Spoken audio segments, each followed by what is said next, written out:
Loud. Great, so it's recording. So, hi, hi Torrell, can you just introduce yourself and your business, please? Hello, good to be here. My name is Torrell. I'm a recent, or I say recent, not recent, but I'm a graduate from Hallam, graduated back in 2018, and I run a competition management software tech business, specifically for breakdancing competitions, but not limited to. So we've got clients in bodybuilding, hip hop, popping, and other sports as well. Great, thanks. And Torrell, you've been successful with your business. So what tips would you say to students who are thinking about being their own boss and are at the start of their entrepreneurial journey? What tips would you have for them? Yeah, so the first thing I say, like back in 2018, when I graduated, that's when I'd already started working on Whoosh. And I understand the fear that comes with like knowing that you're on your own, in a sense that you need to find your own clients. You need to put yourself out there, you know. If you don't do any work, then this is not going to go anywhere and it's going to fail. So my top tip in that sense is you need to leverage the context that you got. The Hallam Enterprise team, they made that fear of being alone. They allowed me to sit in somewhere where I feel comfortable, in the sense that I've got a support network, but also push me to go out there and put myself out there and understand that, yes, I'm on my own, but I'm not alone, if that makes sense. Yeah, that So yeah, makes that's sense. my top tip. I'd say more than anything, I really reiterate it. This is a contact that is going to pay off dividends for a very long time. You know, like a lot of the stuff that I've won and the opportunities that I've got has come directly or indirectly through my work with the Hallam Enterprise team. So definitely leverage that. Great, thanks. And being an entrepreneur is all about seizing opportunities. Can you tell us about a time when you've done this and it's paid off for you? Yeah, the most recent one that paid off ridiculously was my business partner. So let me give a little bit of context. I was focusing a lot more on the business side of things than the software engineering side of things. I'd say around like 2019, 2020. And I'd recently won the Y Accelerator competition. That was like the Sheffield Region Enterprise Accelerator competition. And during that accelerator, they were saying about how it's so important that you really need for solo entrepreneurs to find a co-founder. But for me, I'm very, very picky about who I work with, because I'm not going to bring on anybody and everyone. They have to have, just because they have the right skills, that doesn't mean anything. They need to have the mindset as well, and the understanding of, and the vision, all that good stuff.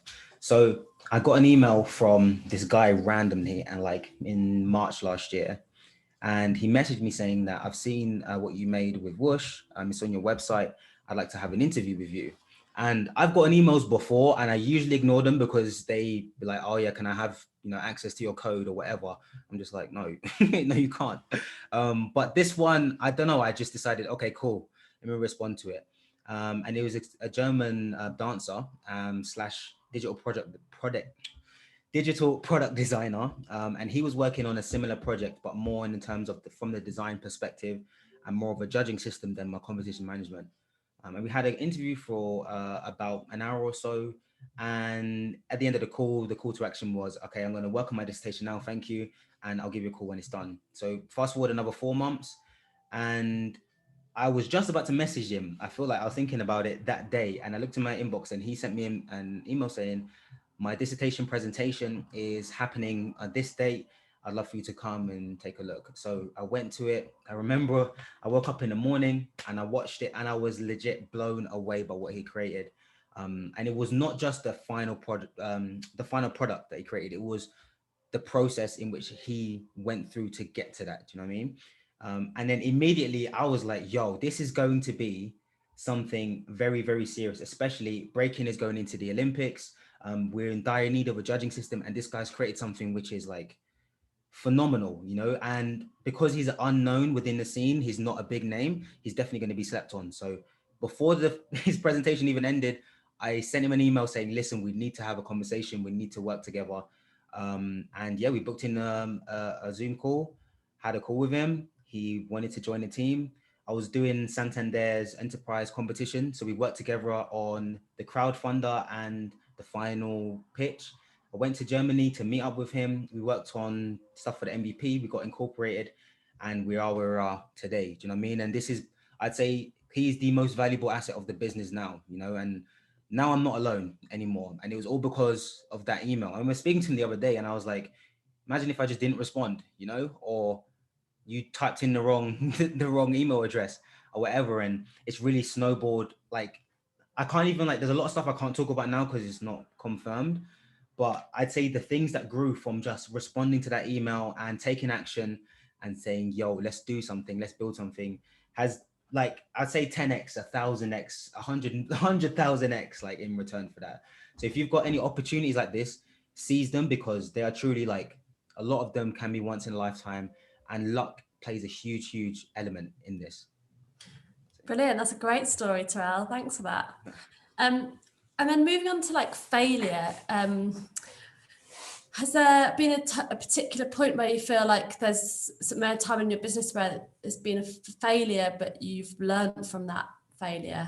Not a particular time. Like, yeah, it's happened multiple, like, if so many times I can't even count. And the failures are like, I don't like to use that word, but I'll use it in this context for now. But the failures have stemmed in terms of software. So I remember the first few versions, like buggy, like buggy as a mofo, to say the least. Like, I'll go to events, packets will drop out and it will disconnect, and all this stuff there. So there was the failures there. And I remember the second thing was when I started to focus more on the business side rather than the software engineering side. And I took it to the Y Accelerator guys, and they were like, with this business model that you've got, you're not going to make any money. The breakers aren't going to pay you anything. You're going to make like 10 grand in a year. And that was a sock in the face after spending 2 years working on something, telling you it's not going to work. And at the end of the day, these things will keep coming. And I know in the future, like, some things happened last week, do you know what I mean, that could have knocked me down and could have curled into fetal position and be like, oh no. But you've kind of got to, and I don't know how family friendly you want to keep it, but you kind of just got to put your middle finger up, like, to the world in that sense, and be like, no, I'm not going to give up because you have rejected or you said no. You have to pivot, you have to change, and you have to adapt.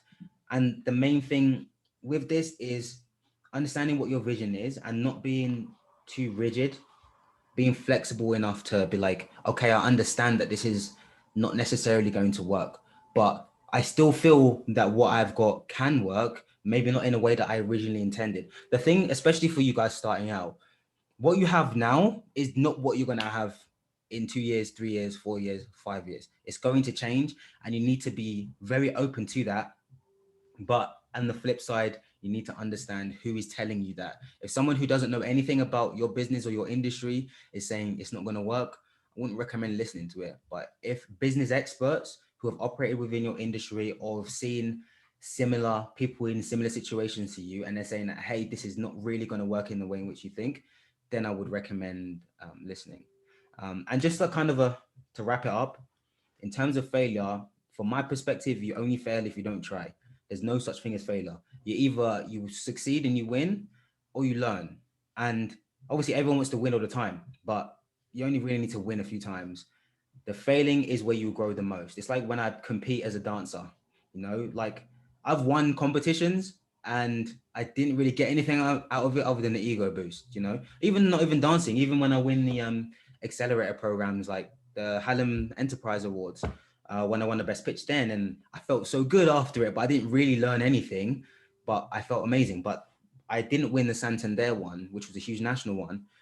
And it hurt, in a moment I was all moody and I didn't want to talk to anyone, but the growth and the learning from it has been exponential. If I won, I would have got obviously money and a big ego boost, but I didn't get the money and I didn't win. And I took a load of experience and more opportunities have come out of it. So you only fail if you don't try. So yeah, try.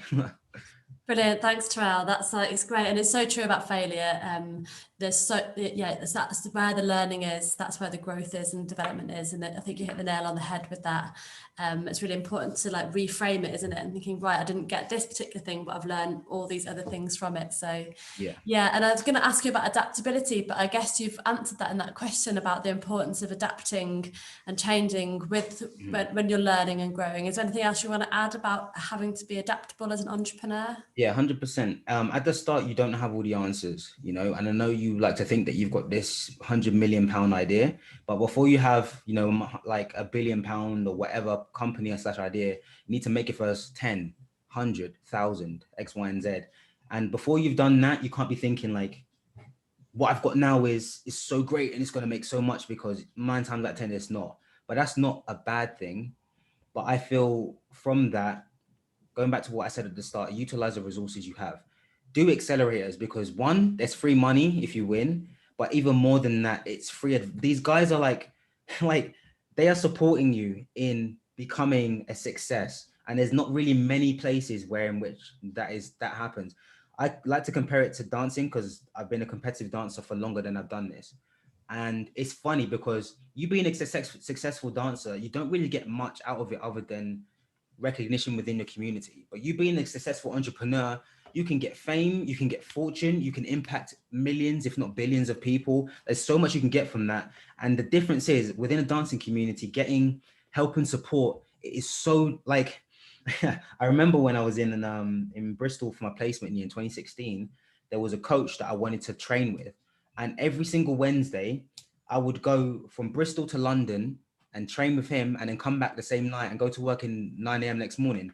So I'll be coming back at like 3 a.m., waking up at like 5 or 6 and going to work just to be coached. Like it's literally that, just to be coached. And here with my business, every week, like 10 minute, a 15-minute drive down the road, people who are making 10x, if not 50, 100 times what I'm making, are giving me free knowledge and free advice and helping and supporting me in building a successful business. You know what I mean?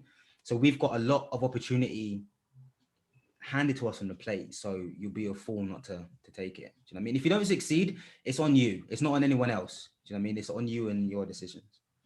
Great, thanks, Torrell. And just any last parting tips for anyone just about to start off? Anything you want to say? For sure.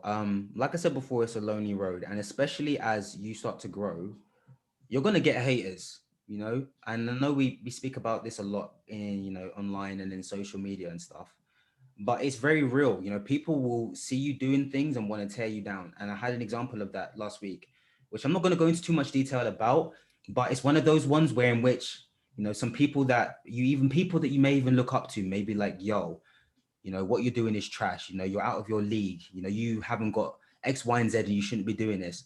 And with that, that's when you need to stand firm. Do not submit, you know, hold your ground and push. People, if you've got haters, then you are doing something right. Do you know what I mean? Like, and I mean that in the most like sincere way. I got messages about how I shouldn't be doing this and I'm out of my league. And then I had a meeting a couple days later, you know, with investors wanting to invest in my company. Do you know what I mean? Or Olympic reps coming to my webinars, you know, and it's like, I'm out of my league. Yeah. Okay, cool. So in that sense, like you're going to get haters, you're going to get people trying to pull you down, and do not let it discourage you. Use it as fuel. Do you know what I mean? Use it as, I'm doing something right. And I am, you know, shifting the industry, you know, I'm making these people, I'm kicking the hornet's nest. That's how you kind of got to think about it. Brilliant. Thanks, Torrell. That's some really useful advice there. So I'm going to stop recording now. Stop recording.